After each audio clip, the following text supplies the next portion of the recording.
Ang pangarap ko para sa bayan, sana all may trabaho at maayos na kita. Sana all may sapat na pagkain sa mesa. Sana all may bakuna.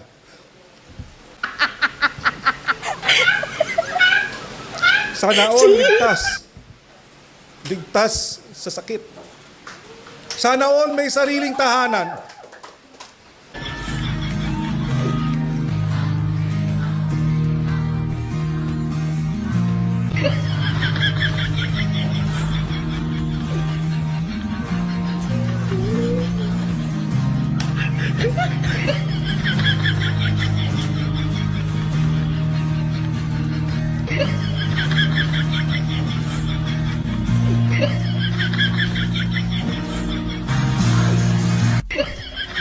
Altar Paul, Holy Angel.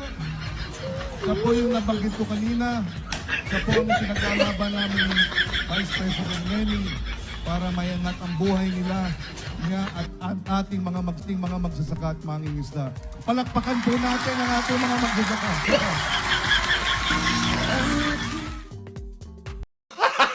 Gago!